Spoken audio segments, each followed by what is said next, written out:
Pozdrav ekipa, ja sam Darko Nižarević, poznati kao a.k.a. Peggy, dolazim iz Brčkog distrikt tačnije.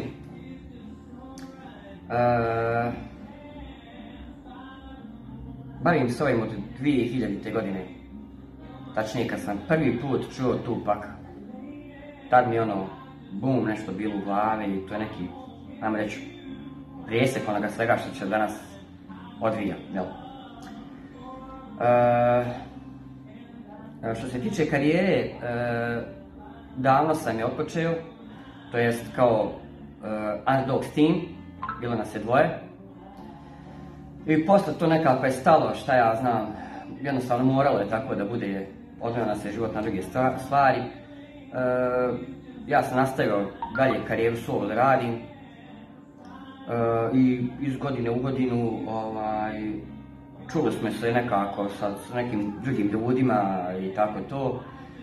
I doveo sam se u tu poziciju manji krug ljudi, gdje smo stvari napravili ekipu od 12 ljudi, tačnije 11, tako nekako.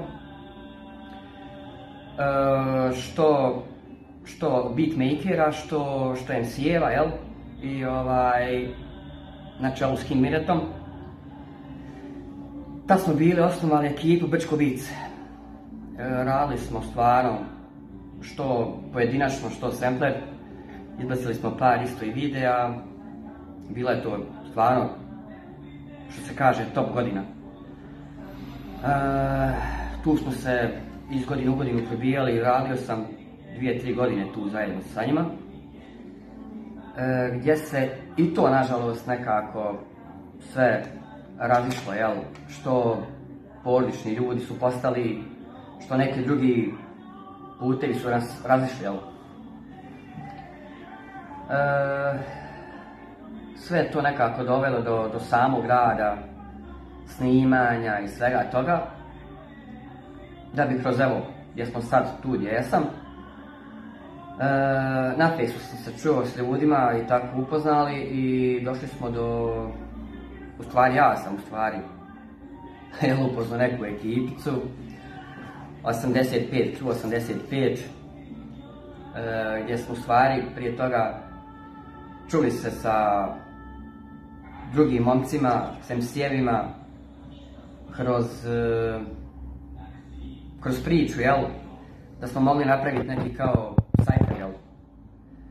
I evo, u stvari, tu smo gdje jesmo sada, snimili smo sajfer. I to će se uskoro i prezentirati na Fejsu, na grupi i tako to.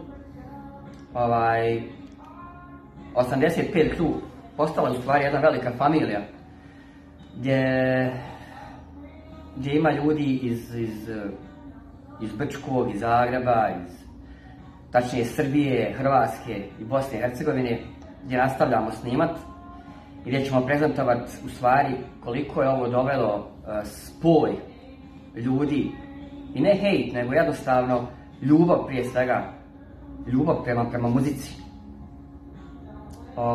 Nadam se da će ovo ljudima privući pažnju, da isto se uključe u ovu jednu priču, gdje ovo nije samo, kako oni kažu, neko zezanje, šta ti ja znam. Meni je prije svega ovo neka vrsta života, a isto tako želim da pokažem svijetu kroz muziku koliko možeš da upoznaš dobrih ljudi, a da to nije, ne znam, mržnja da bi privukao sebi, šta ti ja znam. Želim da kažem da ono što imate na umu, to slobodno izrazite.